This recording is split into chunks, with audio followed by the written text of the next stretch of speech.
What's going on, my Century Unit? It's the Sentiment here, so back again with another classic WrestleMania pay-per-view review.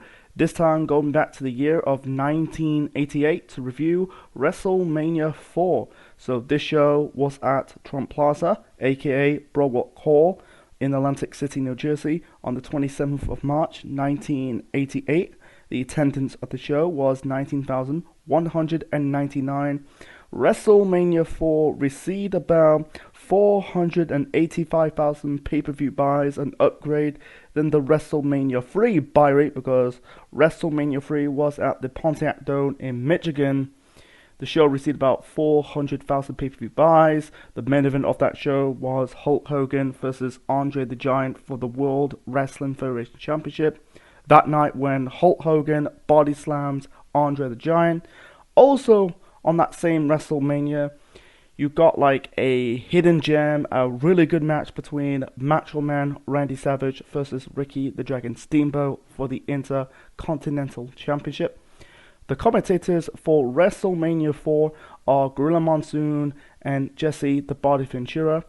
This show is memorable for a lot of things, or some things. One, this is the coronation of Macho Man Randy Savage into the main event. Won a 14 elimination tournament to become the World Wrestling Federation Champion. I'll get to that tournament bit later on. This is the first of two WrestleManias at Trump Plaza, aka Broadwalk Hall.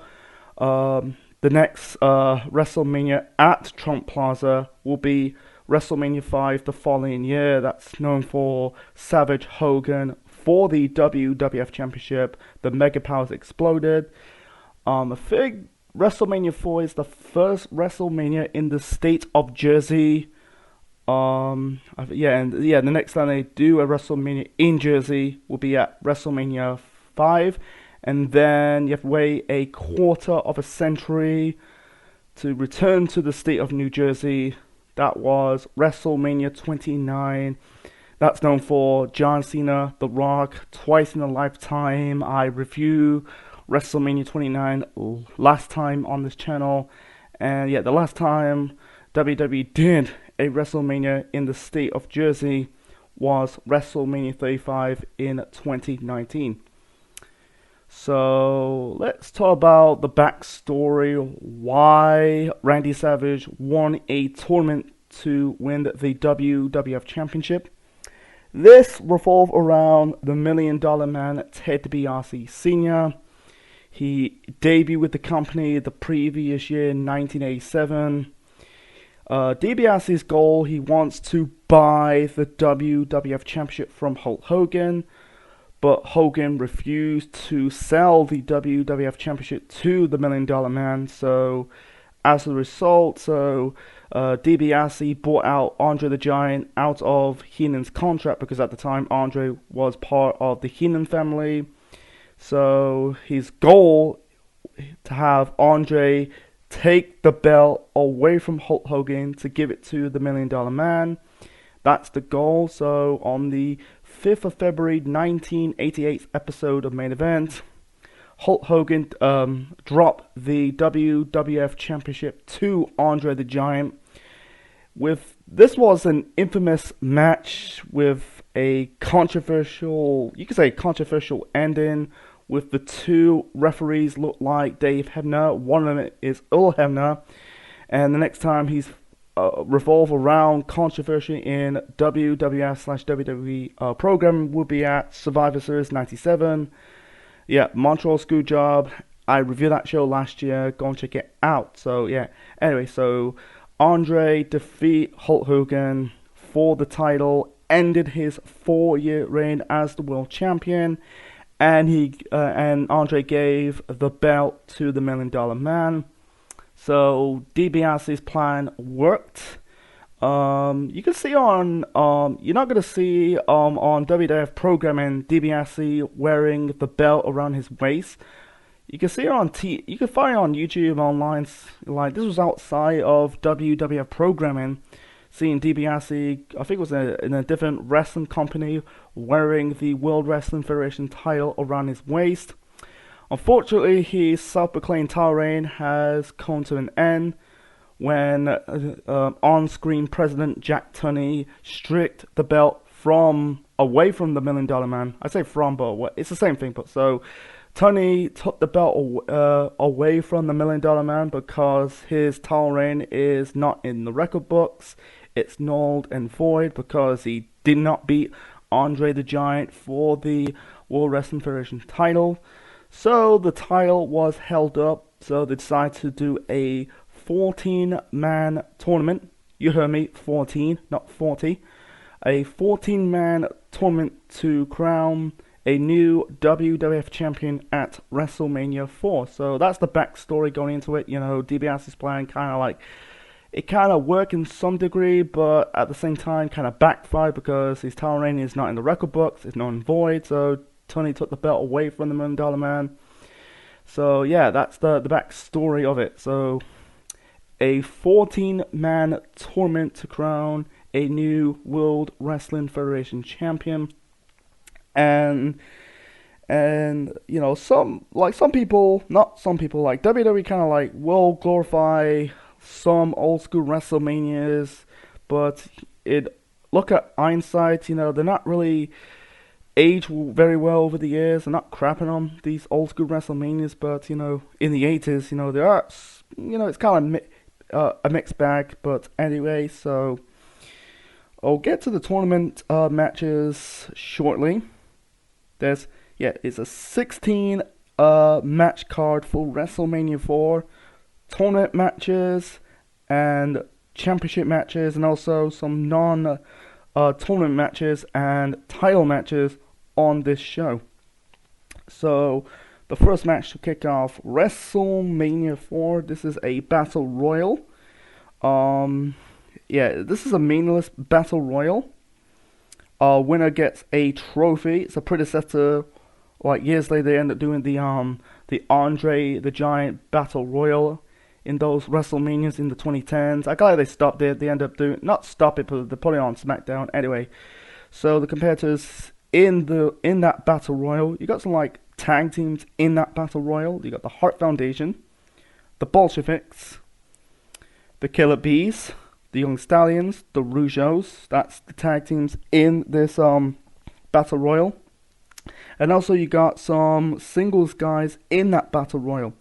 You got Nightmare Danny Davis, George the Animal Steel, The King Harley Race, Hillbilly Jim, Paul Roma, and Paul Roma and Jim Powers, part of Young Stallion. Already mentioned the Young Stallions in the Battle Royal. My apologies. Anyway, JYD, aka the Junkyard Dog, Cam Patera, Ron Bass, Sam Houston, and Sika. Sika is the father of the tribal chief Roman Reigns, and the late father of he's also the father of the late Rosie. Rosie is the brother of Roman Reigns. Anyway, so this is basically trying to get people on the card. This WrestleMania is playing the seeds of recent WrestleManias before the two night shows. You know, trying to get everyone on the card. It's just what it is. It was just like this really not really serve a purpose. You know, it's like winner gets like a big gold trophy. Anyway, match sucked. It was like battle royals in professional wrestling. They end up becoming a hit or a miss. This is just likely a miss for me. George the Animal Steel he didn't really got involved in this match. He didn't get into the ring. He's basically at ringside, like some bolts of the match, you know, moments of the match. You had Steel trying to eliminate Jim Neidhart. So he eliminated Neidhart. So the referee shouted at George to go home, leave. He ended up leaving. Anyway, he's the only person I think he's the only person in the history of battle royals in professional wrestling never got eliminated. So anyway, so you got an interaction between Harley Race and JYD because they fought at last year's WrestleMania at the Pontiac Dome. That's WrestleMania 3, by the way. in a loser must bow match. So JYD got his revenge onto Harley Race because Harley Race beat JYD at the previous WrestleMania the previous year. So he eliminated King Harley Race. I think the following year he ended up leaving the company. Yeah, he ended up going to WCW. Another story for another time. Anyway, so the final four in this battle royal, we got Bret Hart. And I forgot to mention this. Bad News Brown. Forgot to mention him in this battle royal. There were a lot of people in this battle royal. It's like I said, they're trying to get everyone in on the show. Anyway, so the final four are Bad News Brown, Bret Hart, and JYD. The heels eliminate Junkyard Dog. And Bad News Brown eliminate Bret Hart last to win this battle royal, to win that big trophy. And afterwards, Bret Hart attacked Bad News Brown and smashed the trophy. Like, Bad News Brown, yeah, he won this battle royal on the show, but it didn't accomplish anything, its relevancy. I think the one person who really won that battle royal could be Bret or JYD. It's a shame JYD. He's not really a big star in the company. I feel like he's just like a side character in this on WWF programming in that time period. I think he's a good. You can say he's a good character. He's a much older man. I think his problem is he got more respect in the territory. Not companies, but he got respect in the territories, but not like in the two big wrestling companies like NWA/WCW and the World Wrestling Federation. So anyway, the Battle Royal is I call it meh to me. Like, if it's leaving up to a championship match or winner wins the championship or becoming a number one contender to a championship, that'll be fine. But like doing battle royals in WrestleManias, it just simply never work. Anyway, that's my 2 cents on it. So that was the battle royal. Let's talk about the first championship match at the first tournament match for the WWF title at WrestleMania 4. So the first, by the way, the one quarterfinal match confirmed in that tournament was Hulk Hogan, Andre the Giant. We'll get to that match later on. So the first match in that tournament, we got the $1 Million Man, Ted DiBiase, with Virgil and Andre the Giant in the corner of the $1 Million Man, taking on Hacksaw Jim Duggan. Both DiBiase and Duggan, I think they wrestled in the Mid-Atlantic territory. Duggan, early that year, the start of that year until about 1998, won the first Royal Rumble match. I show reviewed in the past, go and check it out.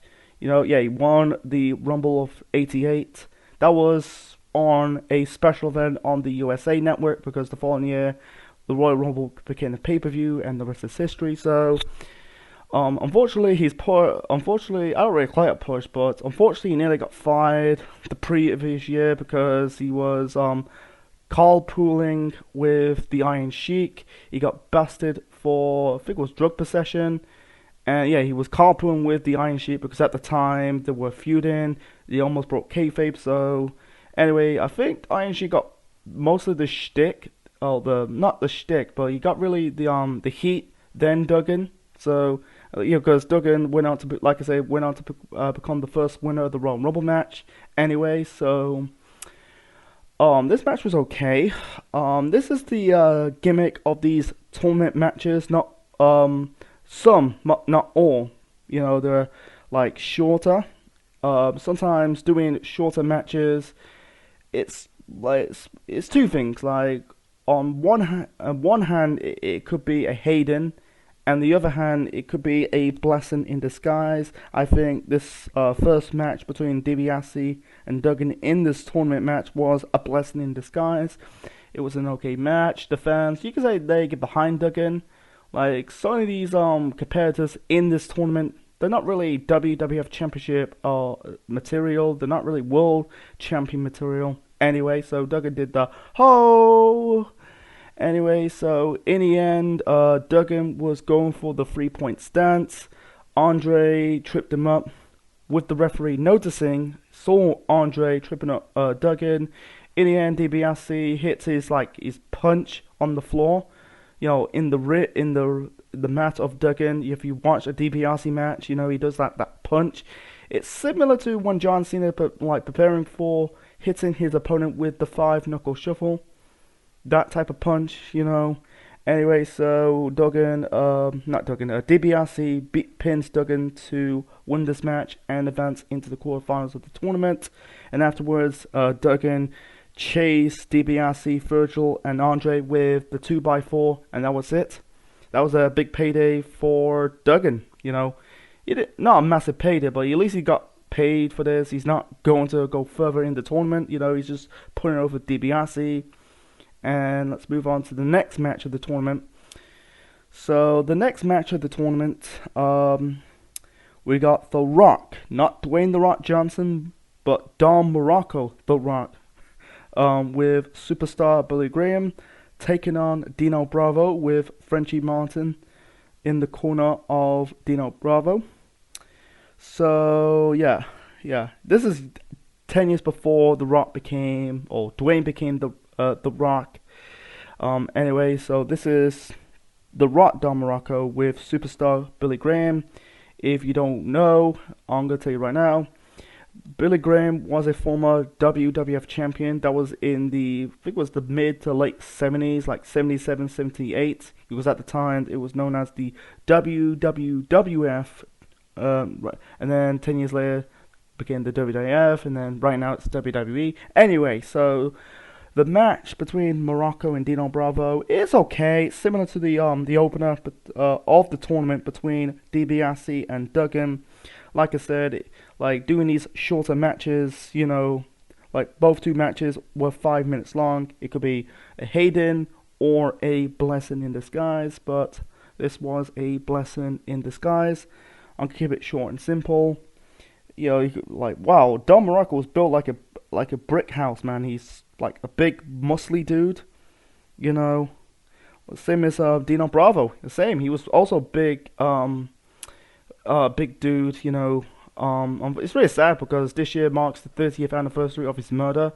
I don't want to talk about his murder. Go watch Dark Side in the Ring, for more information about the death of Dino Bravo. But anyway, so okay match between Dino Bravo and Don Morocco. In the end, I think Morocco was going to hit Bravo. I think it was a flying forearm or clothesline, but Bravo used the referee as a shield. Morocco decks the referee, and Bravo hit Morocco with the sidewalk slam, and then the referee did the free count onto the back of Dino Bravo to get the victory. Unfortunately, his celebrations were cut short. I'm talking about Dino Bravo. I think there was another referee the other referee just got knocked out. That Dino Bravo is disqualified because he put his hands on the referee. So anyway, the referee reversed the decision, and Don Morocco advanced into the quarterfinals of the WWF Championship Tournament at WrestleMania 4 to face the $1 Million Man, Ted DiBiase, later on the night. So, yeah, like I said, it was an okay match. Wasn't terrible, but wasn't great. It was just kind of there. So, moving on to the third match of the tournament, we got Greg the Hammer Valentine with Mouth of the South Jimmy Hart in the corner of Greg Valentine, taking on Ricky the Dragon Steamboat. This was a good match, Like some of these matches on the show, there's one match I'm going to talk about later on. There's some hidden gems in this tournament, so I'll get to my overall thoughts in the end. Anyway, but the match between Greg Valentine versus Ricky the Dragon Steamboat, my apologies, it was a good match. I like it. Back and forth. You could say it's a technical style match heavy match between Valentine and Steamboat. I think one more of the match, Steamboat hit I think it was an axe handle off the top rope onto Valentine, but Valentine kicked out from that axe handle off the top rope by Steamboat. In the end, Steamboat was going for the crossbody, and Valentine countered it to pin Steamboat and advance into the quarterfinals of the WWF Championship Tournament. Later in the night, he would face Randy Savage and Ricky Steamboat. Randy Savage and Butch Reed. My apologies, man. And Ricky Steamboat got like a really good appreciation with the fans. You know, they get that he gave his best, and unfortunately, good but no cigar. So yeah, Greg Valentine advanced to the quarterfinals. He would face Randy Savage or Butch Reed. And let's move on to that match. Randy Savage with Miss Elizabeth in the corner of the Macho Man, taking on Butch Reed, future member of Doom. That was the tag team in WCW with Ron Simmons, the future Farouk, and Teddy Long as the manager. Holla, holla, holla, player. Anyway, so the gimmick for Miss Elizabeth in this WrestleMania, she keeps changing dresses. You know, like she would end up wearing a I think it was a pink dress, I think it was a dark blue dress, a black dress, and a white dress. You know, Miss Elizabeth is beautiful, man. You know, I think one of the beautiful female, no, even though she's not a wrestler, but one of the most beautiful women in professional wrestling at the time. You know, with the brown eyes and the brown hair. You know, she dark tan because at the time, if you don't know this, Randy Savage and Miss Elizabeth were a real life couple, and then I think they were getting divorced. I think it was around the 90s, and then Miss Elizabeth ended up marrying Lex Luger, and then that was a backfire for her because this is leading up to her death in 2003. That's another story for another time. I don't want to talk about it in this video. This match between Randy Savage and Butch Reed is not on the same level as Ricky Steamboat and Greg Valentine.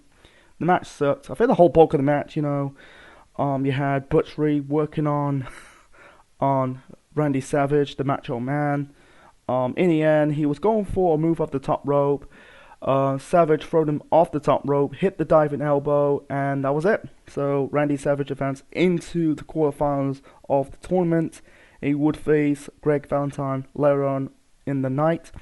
In my opinion, I wish they'd just done Randy Savage versus Ricky Steamboat, the WrestleMania 3 rematch, because at the previous year WrestleMania, Steamboat defeated Randy Savage for the Intercontinental title, and it's really a shame that Savage never got his win back, you know, and this was the beginning of the end of Ricky Steamboat in his time with the World Wrestling Federation, because I think later on in the year he ended up leaving the company, and then in late 88, early 89, he ended up going back to the NWA/WCW. He ended up have series of matches with Ric Flair over the NWA World Heavyweight Championship, the big gold belt. If you want more information, you can watch my reviews of, I think I reviewed a Clash of the Champion show, revolve around Ric Flair and Ricky Steamboat in 1989. Also, Chi-Town Rumble, think Wrestle War 89, and also Spring Stampede 94. You know, if you want to find out, you know, click on playlist, and you probably find my playlist of NWA/WCW pay-per-view reviews to find those shows. Like I mentioned, Wrestle War 89, Chi-Town Rumble 89, and Spring Stampede 94. So let's move on to the next match of the tournament, and this was another shit match, and this is the shortest match of the tournament. So we got the one-man gang, the future African Dream Akeem, with Slick in his corner, taking on Bam Bam Bigelow with Oliver Humperdinck in the corner of Bam Bam Bigelow. Never knew he was in the WWF. He was in Jim Crockett Promotions, you know, NWA/WCW, you know, managing the Freebirds, but not on WWF programming at that time. It was kind of like, wow, you never seen like a wrestler or a manager or a personality.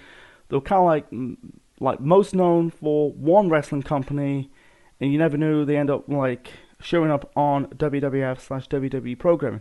Anyway, so nothing much to talk about this between One Man Gang versus Bam Bam Bigelow, and I've got to mention this, you know, in the match between Dino Bravo and Don Morocco, the match in disqualification. You could have like matches in the tournament and also in WrestleMania 4, they can end up with bullshit finish if it's a count out or disqualification or any type of crap finish in your ways you'll probably imagine. Anyway, the match was shit. You could say it's one of the worst match of the show. There's another match I'm gonna talk about later on. Anyway, so One Man Gang won this match via a count out, and here's the kicker about this: Bam Bam Bigelow did not got counted out. He was in the ring. If you watch wrestling, if someone like outside the ring, you got until a count of 10 to get back in the ring, otherwise you lose.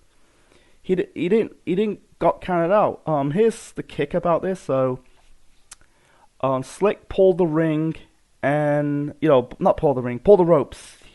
Slick pulled the ropes, and Bam Bam Bigelow tumbling outside the ring. Then you got this confrontation between the two managers, Humperdinck and Slick.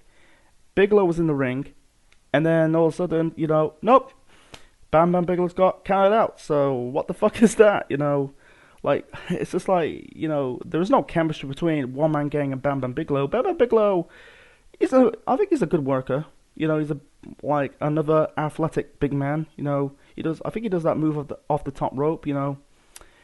But with One Man Gang, he's just there for his size. It's not last time we see One Man Gang on the show, so he advanced into the quarterfinals of the tournament, and Bam Bam Bigelow failed. Let's move on to the next match. It was the shortest match of the tournament, and also on the night, because the match lasted about 2 minutes 56 seconds. So the next match, this is the final first round match of the tournament, and this has got to be the match of the night. We got Jake the Snake Roberts taking on Ravishing Rick Rude with Bobby the Brain Heenan in the corner of the Ravishing One. I think they feud later on in the year between Roberts and Rude, and this was really good. Jake Roberts, at the time, in his personal problems with his drug and alcohol problems. This is decades before, DDP Yoga, the Jake the Snake Roberts documentary. I seen that, really good. Anyway, but Jake is a really good worker, man. I think it's a shame this is the only pay-per-view match between Jake the Snake Roberts and Ravishing Rick Rude. I don't know if they had another pay-per-view match. I don't know, but it's a shame. But I think Rude and Jake have really good chemistry. It really worked really well. Anyway, it was a good technical style match. In the end, Rude, he was about to do a dirty pin, place his foot on the ropes without the referee noticing, but unfortunately, the match run out of time, so Rude and Jake are eliminated. It was a 15 minutes time limit draw, so Rude and Jake are eliminated. So as a result, One Man Gang gets a bye and advance into the semi-finals of the tournament. And like I said, Jake and Rude went on to continue their rivalry, leading up to you had Rude end up interrogating at the time Jake the Snake's wife, was it Cheryl? And having his tights with Cheryl's face on it, I mentioned it in my review of the first SummerSlam. Go and check it out.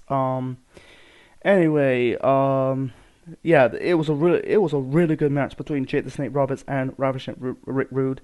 Some portion of the match was a little bit boring, but besides that, it was a really good match. It was technical style, you have one more than the match, Rude managed to lock in I think it was a chin lock or face lock onto Jake. I think they wrestled really good well. This was a really good hidden gem. So moving on to the next match. This is a bit of a break from the tournament. Holy shit! And this, like the Battle Royal, has no business to be in this WrestleMania. So, we got the Ultimate Warrior. I'm guessing this was his first pay-per-view match with the company. taking on Hercules. That's Hercules Hernandez with Bobby the Brain Heenan in the corner of Hercules. So, man, two big guys with no chemistry. So yeah, the Ultimate Warrior debuted the previous year in 1987, and the build up to this revolved around a chain match between the Ultimate Warrior, because before that he came to the company as the Dingo Warrior. Then they kind of changed the name into the Ultimate Warrior, because I think he wrestled with that name, the Dingo Warrior, in was it the Texas territories, the Von Erich territory. Not known for, it's world class championship wrestling. It's was it I think it's WCCW. Anyway, so yeah, Warrior and Hercules had a chain match, and like in that same chain match, Hercules attacked the Warrior with the chain. So this is leading up to this match at WrestleMania. Yeah, at WrestleMania 4. Nothing much to talk about. Nothing much to talk about. It's just what it is. It's nothing much to talk about. It's just like shit. Warrior and Hercules, they're just big dudes, big bodybuilding dudes, but there's no chemistry. Like I said, it was just kind of like the Battle Royal, trying to get everyone on the show. It's just what it is. Wow, it's like, and also the feuding over who is the strongest gladiator style superstar in the WWF, and like I said, Hercules attacked the Warrior with the steel chain after the chain match in an angle. Anyway, so the match was like I said, shit. It lasted about it's only a short match. It was lasted about 4 minutes, but in the end, Hercules was going for the full Nelson lock. He couldn't lock in the hold onto the Warrior, and the Warrior counted into a pinfall in a bridge. I think it was a bridge pin.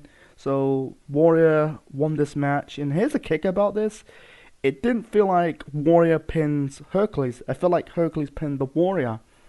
This is the gimmick of matches. They're gonna end it with disqualifications and countouts and just bullshit finish.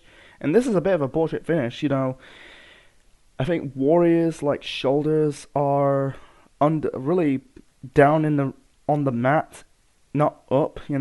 It's just, I don't want to get into it. It's just bullshit, a bullshit finish. So in the end, after the match, you had Hercules trying to choke the Warrior with the chain, and Warrior managed to get out of the chain, snatch the chain off the hands of Hercules, and swinging the chain around, and that was the end.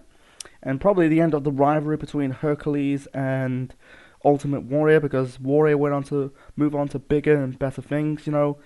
In the history of Ultimate Warrior's matches at WrestleMania over the years, people talk about his match against Hulk Hogan at the Toronto Skydome at WrestleMania 6 for the WWF and Intercontinental Championship, Randy Savage in a retirement match at Mania 7, in some certain degree, Ravishing Rick Rude at WrestleMania 5 in 1989, but people do not talk about, hey, Ultimate Warrior versus Hercules at WrestleMania 4, People will talk about his squash match against Triple H, aka Hunter Hearst Helmsley, at WrestleMania 12, but you could say it's memorable for Warrior squashing Triple H than Warrior versus Hercules at Mania 4. Two guys that had no business facing each other at WrestleMania. Like I said, trying to get people on the card. It's just what it is. So I glad Warrior went on to do bigger and better things. Becoming a mid-card champion and a world champion in the next year or two. So that was a bit of a break of the tournament. Let's move on to the first quarterfinal match of the WWF Championship Tournament at WrestleMania 4. Hulk Hogan versus Andre the Giant 3, with the $1 Million Man and Virgil in the corner of Andre the Giant. So it started at the previous year WrestleMania when Andre turned heel, aligned himself with Bobby the Brain Heenan to challenge Hogan the two-way match for the WWF Championship at WrestleMania 3. Then at that WrestleMania 3, Hogan body slammed Andre and beat Andre the Giant to retain the title. Then they fought at the first main event at the first Survivor Series, so Andre got his win back from Hulk Hogan. Then on the 5th of February's 1988 episode of Superstars, not Superstars, main event, my apologies. On the 5th of February's 1988 episode of Main Event, Andre defeated Hogan, ended his 4-year reign as the World Wrestling Federation champion. Leading up to, you had the two heaveners, leading up to the tournament at WrestleMania 4, because, like I said, Tony stripped the belt away from the $1 Million Man. Anyway, I mentioned it from earlier. It was sucked. I thought this is gonna lead up to an okay match. I think Hogan and Andre, the first match of Mania 3, it's not gonna be like a 4-star classic, but it was memorable for Hogan's body slam Andre. But that was like an okay main event. But fast forward 1 year later, in 1988, I didn't really see. I heard things about that match at main event between Hogan, Andre, the WrestleMania 3 rematch, but the third match sucked. Andre is way past his prime. He's very immobile. And Hogan's not known for his wrestling skills. He was just a big, blonde, tan bodybuilder wrestler. Anyway, so, I feel like some portion of the match, you had Andre choking Hogan. You had some interference by the $1 Million Man and Virgil. In the end, Hogan hit Andre with the chair, and then Andre hit Hogan with the chair, and both guys got themselves disqualified, and then Hogan got his heat. I think he body slammed Virgil onto the golden ramp, when the wrestlers coming down to the ring and up to the ramp again. Anyway, so he body slammed Virgil, and I think it was a body slam, I'm not too sure.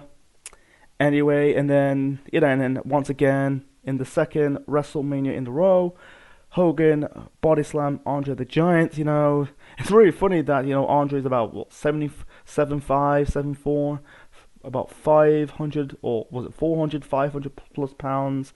It really fucked Hogan's back.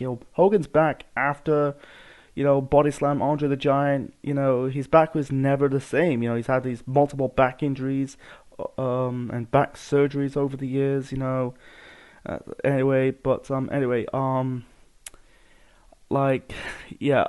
afterwards, Andre was basically bragging about Hogan because, I'm talking about one segment, by the way, the segment with him and Bob Uecker, that, he said, he bragging about Hogan that, DiBiase paid him to keep Hogan out of the tournament.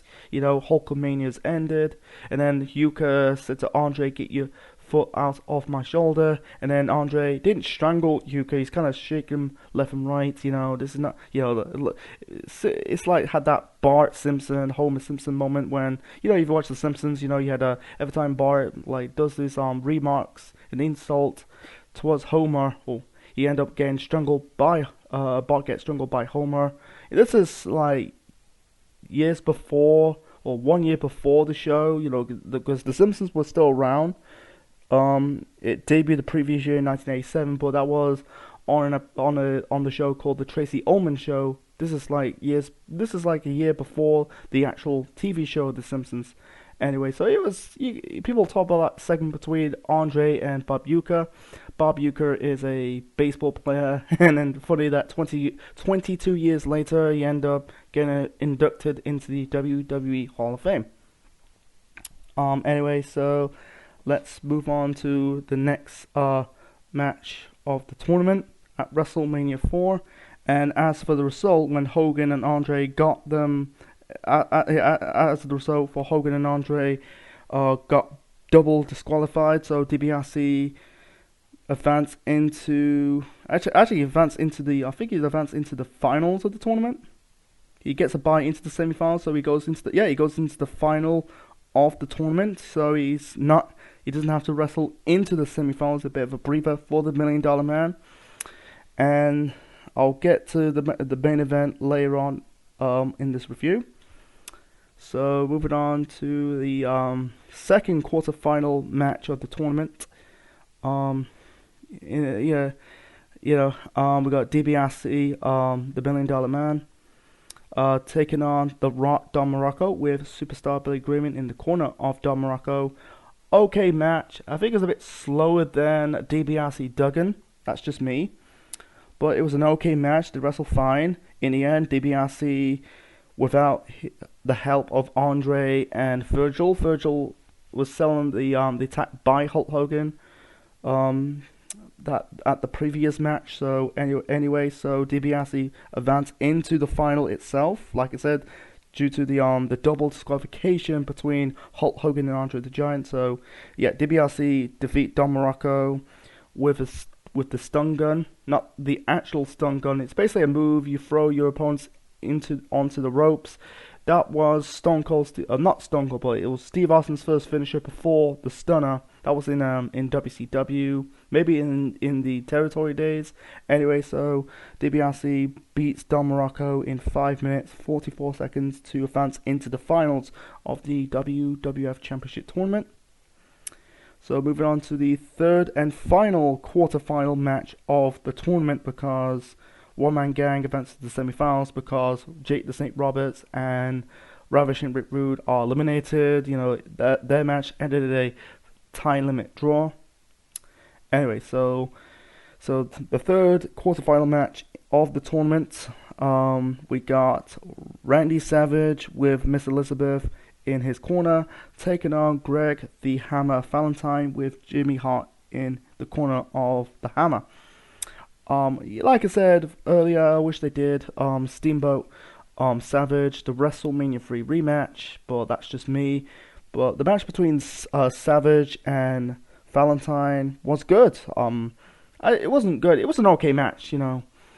They're both good workers. I think some bulks of the match, you had Valentine working on the leg of the Macho Man. In the end, he was going for the figure four leg lock. It's funny that's sacrilege because that was Ric Flair's finisher. His submission hold, because at the time Ric Flair is the top guy in the NWA/WCW. Anyway, so in the end, Valentine trying to lock in the figure four leg lock onto the Macho Man, and Savage counting into a small package to win this match and advance into the semi-finals of the WWF Championship Tournament. He will later face the One Man Gang later on the show. It's very funny in that the Steamboat Valentine match. They both compete in the first historic matches in the 1980s of professional wrestling, because they didn't wrestle each other, but they appeared at the first Starrcade and they appeared at the first WrestleMania. I forgot to mention that. So anyway, let's move on to the this is another breather from the tournament. Taking a break from the tournament, and this is the first of 3 championship matches on the show. So the first championship match at WrestleMania 4. This is for the Intercontinental Championship. The Honky Tonk Man with Jimmy Hart and Peggy Sue. We'll get to Peggy Sue shortly. Defending the Intercontinental Championship against Brutus the Barber Beefcake. This is in the middle of the you could say the historic title reign of Honky Tonk Man, because his reign lasts to this day. He won it in June from Ricky the Dragon Steamboat after he defeated Randy Savage at WrestleMania 3. This is what I think it was Honky Tonk Man's one and only championship with the company. He never won another championship ever since. Anyway, so I think the build up to this is revolved around who's gonna cut each other's hair. It's just what it is, because at the time, Beefcake's character is a barber now, because this was after Piper's match with Adrian Adonis? I think that's his name is. He took the shears and he became the barber. The Bruce Beefcake became the barber, and he ended up having these crappy gimmicks in WCW years later. Anyway, so Honky Tonk Man won the IC title from Ricky Steamboat on the 2nd of June 1987's episode of Superstars of Wrestling. Anyway, so the match, let's talk about Peggy Sue. If you don't know who is Peggy Sue is Sherry Martel, aka Sensational Sherry, aka Sister Sherry, when she managed Booker T, Stevie Ray, Holland Heat in WCW in the mid-90s. At the time, Sherry was the WWF Women's Champion. At the time, the women's division and the title was not really very important. It was not really a priority on WWF programming. It's funny that the following year the title was retired. The division was disbanded until the 90s when London Blaze come along. Anyway, another story for another time. So at the time, Peggy Sue is Sherry Martel wearing a blonde wig. The match between Bruce Beefcake and Honky Tonk Man, it was an okay match with a bullshit finish. So here's the bullshit finish, folks. So anyway, Beefcake locking the sleeper hold onto the Honky Tonk Man, and then Jimmy Hart hit the referee with his megaphone. Then Beefcake, chasing Jimmy Hart. He stole Beefcake's bags full of scissors. And then, Beefcake cut Jimmy Hart's hair, and the match ended in disqualification when Jimmy Hart hit the referee, similar to Dino Bravo. You do not touch the referee. Touching the referee is a no-no. That's an automatic disqualification. So, anyway, this was the last time that Honky Tonk Man retained the IC title, because that year's SummerSlam, that summer of '88, he ended up squashed by the Ultimate Warrior at MSG to end the historic reign of the Honky Tonk Man. His record still stands to this day, and the numbers of the reign of the Honky Tonk Man is he held the belt for 454 days. I think the one person, in my opinion, gonna break that is Gunther. Fingers crossed. So moving on to the next match. So this is another break from the tournament. This is a 6-man tag team match. So we got the Islanders, Haku, the Future Meng, Tama, and Bobby the Brain Heenan in his, I would say, rarest wrestling match for him, taking on the British Bulldog, Davey Boy Smith, the Dynamite Kid, and Coco Beware. This revolved around the Bulldog Matilda, because the previous year, the Islanders and Heenan stole the Bulldog's mascot Matilda. They end up rescued the Bulldog, and they want revenge on Heenan and the Islanders. So why Honky Tonk Man got involved in this rivalry between the Islanders and the Bulldogs and Heenan? I think it's revolved around remarks. Let me find it. Anyway, so let me find it. So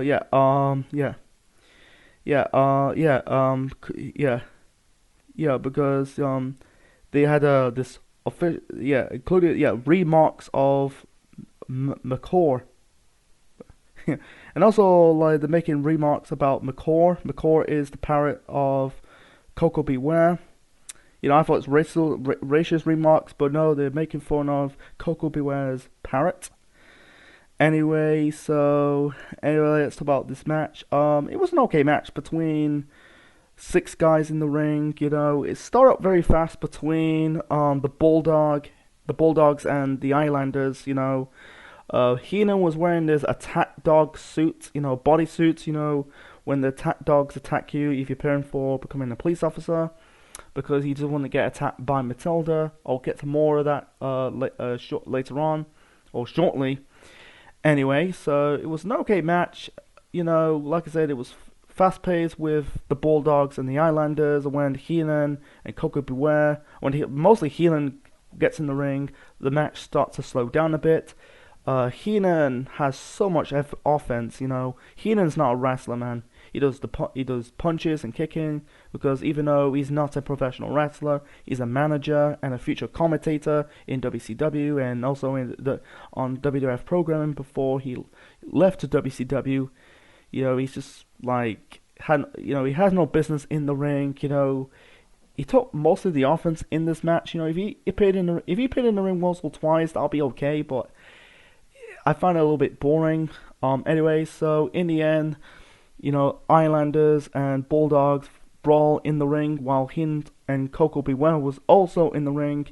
In the end, Islanders picked up Bobby the Brain Heenan and slam onto Coco Beware. Heenan pins Coco Beware to win this match for his team. And then afterwards, Bulldogs, grab Matilda, trying to chase Heenan with it, and Matilda did not really incorporate it. He didn't incorporate, did not attack Heenan. The dog kind of I think he jumped onto Heenan, but not attacked him, bite him.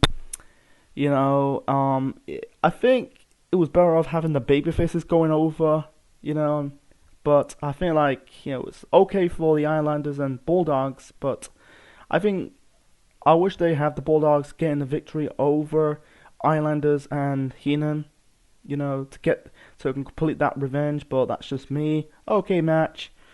Like I said, trying to fit everyone on the card. So let's move on to the one and only semi-final match of the WWF Championship Tournament at Mania 4. So we got the Macho Man Randy Savage wrestle for the third time because of the previous matches he fought against Butch Reed and Greg the Hammer Valentine. Taking on the one-man gang, the future African Dream Akeem. I'll get to that shortly. Match sucked. Another match with a DQ finish. Wow. There's no chemistry.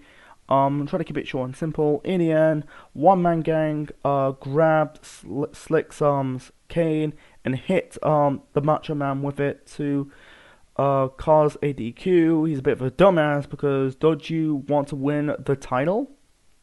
Anyway, so the Macho Man got his revenge and heat. He did a move off the top rope onto both Slick and the one-man gang and move on to the finals of the WWF Championship Tournament in the main event of the show. I'll get to that later on this review.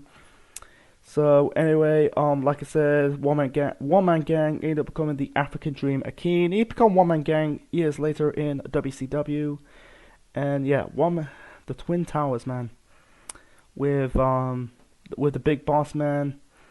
That was just it's just a stupid gimmick, a white man being a black guy. It's just, really, Mrs. Catchphrase, really. So, moving on to the second of 3 championship matches on the night. This is for the WWF Tag Team Championships. We got the Strike Force. The Strike Force are the team of Tito Santana and Rick Martel before he became the Model, defending the WWF Tag Team Championships against Demolition, Axe and Smash with Mr. Fuji in the corner of Demolition. So, Strike Force in the middle of their figure one and only tag team title reign for both Santana and Martel. They defeat the Hart Foundation in the previous year in 1987. They won it in 1987. Yeah, it was the 27th of October 1987 episode of Superstars from the Hart Foundation. I think that was the one. That was the one and only reign for that tag team. So I watched this match 2 or 3 times. I thought this was gonna be boring, but I watched it for the 4th time. I think this was a good match for what it is. It's speed versus agility. Demolition represents strength, and Strike Force represents speed. The whole bulk of the match, Demolition working on Tito Santana, stopping Tito, tagging Rick Martel for the hot tag, and Jesse Ventura is doing these racist jokes, onto Tito Santana. My apologies. He's doing these Mexican jokes onto Tito Santana. It will never fly today in today's professional wrestling landscape, It's PC, you know, you gotta be careful what you're saying. Yeah, he was doing these Mexican jokes, Mexican references. You know, it's just like, come on. I know it's like it's the times at the time. You know, you can say some racist shit without any consequences. You know, right now you can't. Anyway, so in the end, you know, Tidal managed to tag in Rick Martel for the heart tag. He locked in the Boston leg crab onto one of the members of Demolition. Is it Axel Smash? It's funny, he's locking in a Boston leg crab, even though Rick Martel's from Canada. I think he's from Quebec. Anyway, so one of the other members of Demolition grabbed Mr. Fuji's cane, and I think he hit Martel with the cane. I think it was Axel Smash, and Axel Smash pins Martel to win this match and become the WWF Tag Team Champions. Demolition, what I'm gonna say right now, the tag team division at the time was really good. Like, I think it's one of the established tag team. I know it's before my time, but it's a really good tag team division. Like, at the time, you got the Hart Foundation, you got the British Bulldogs, you could say the Rougeau brothers, and then later on, they added the Road Warriors, aka Legion of Doom, in that division. Wow, they had really a solid tag team division. Yeah, Demolition, winning this tag team titles on this show. This is the first of 3 tag team titles they held. One of them was won by Crush. That was in the 90s anyway. And this is the historic reign for Demolition. So Demolition went on to hold the tag team title reign for 478 reign. That lasted about 28 years until it was broken by the New Day in 2016. I think also New Day went on to break London and Kendrick's tag team title reign. That's another story for another time. So it was a good match between Demolition and Strikeforce, and it's funny that the following year's WrestleMania, Rick Martel turned on his Strikeforce tag team partner Tidal Santana, and then Rick Martel became the model, and the rest is history. So moving on to the main event, the 16th and final match of the show, and this is for crowning of a new WWF World Heavyweight Champion. This is for crowning of the new World Wrestling Federation Champion. Macho Man Randy Savage with Miss Elizabeth in his corner, taking on the $1 Million Man Ted DiBiase Sr. with Andre the Giant in the corner of DiBiase. So it's not the last time we see Andre the Giant on this show. He's been a lot. He's been he showed up in he's managing twice on DiBiase's matches throughout this tournament, and also he's competing against Hogan earlier in this tournament. So anyway, the match was short and simple. It was a bit rushed, but I think they made the most of it for 9 minutes. It was a really good match. Andre did get involved a little bit. It didn't hinder it that well. And then one more in the match, Savage was going for a hit the move off the top rope onto DiBiase outside the ring. Andre blocked him, and then I think Savage tell Elizabeth to leave the ring, and and Elizabeth came back and brought in Hulk Hogan to level up the playing field. Yeah, that's the last time we see Hogan and Andre on the show. Anyway, so Liz came back with Hulk Hogan wearing his red street clothes. It was a really good match. I don't really call it the match of the night between Savage and DiBiase. I forgot to mention this. This is the first WrestleMania without Hulk Hogan main eventing, because Hogan main event the first 3 WrestleManias against it was a tag team match at Mania 1. He defeats King Kong Bundy in a steel cage match at WrestleMania 2, and then he defeats Andre the Giant at the previous WrestleMania. So, the last time I think the last time that 2 guys main event WrestleMania, really the next WrestleMania without revolving Hulk Hogan into the main event, or Hogan compete in a WrestleMania main event, will be at WrestleMania 10 in 1994. That was between Yokozuna and Bret Hart, because at one time Hogan left the company anyway. So in the end, DiBiase locked in the $1 billion dreams onto the Macho Man, and then Hogan hit DiBiase in the back with the chair. I don't understand why.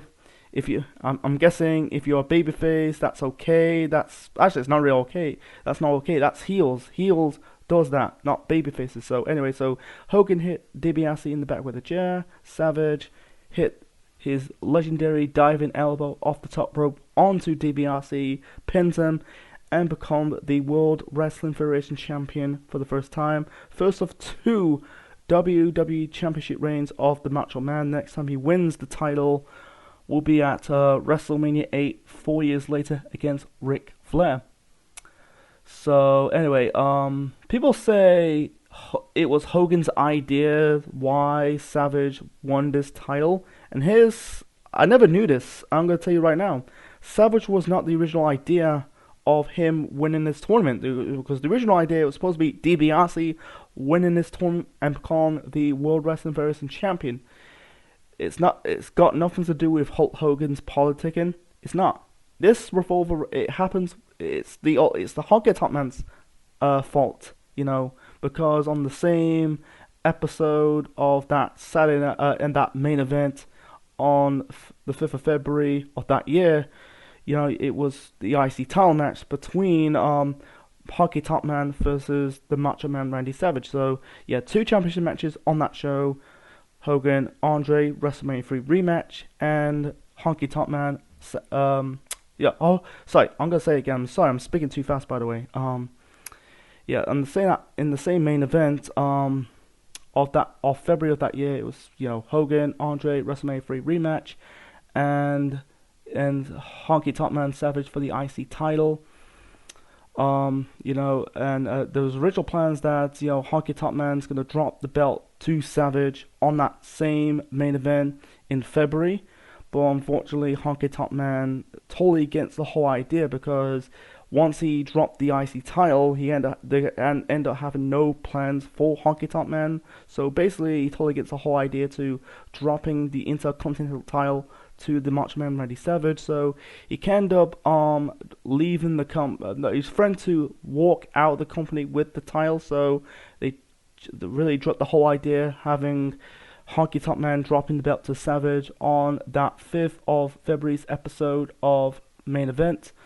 So he ended up dropping the belt to the Ultimate Warrior that summer. So anyway, so that throw the spanner in the wrench, though. They kind of like they really changed plans, So basically, and it really led up to a real life heat between Honky Tonk Man and $1 Million Man to DiBiase, because he hate Honky Tonk Man for years. I'm not too sure they made up ever since, because he blames Honky Tonk Man for costing him a chance becoming the World Wrestling Federation champion.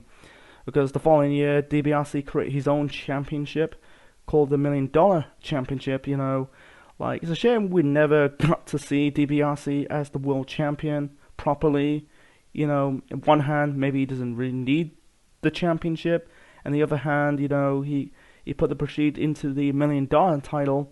But it's a shame, I think people might not do not. I think it's a shame that they brought DiBiase into the company as the $1 Million Man and telling you that he's going to be the world champion, and unfortunately, those plans, that dream never came true.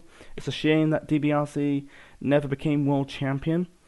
I think he's got potential to become a good world champion for whatever, due to Honky Tonk Man bitching because he doesn't want to drop the IC title.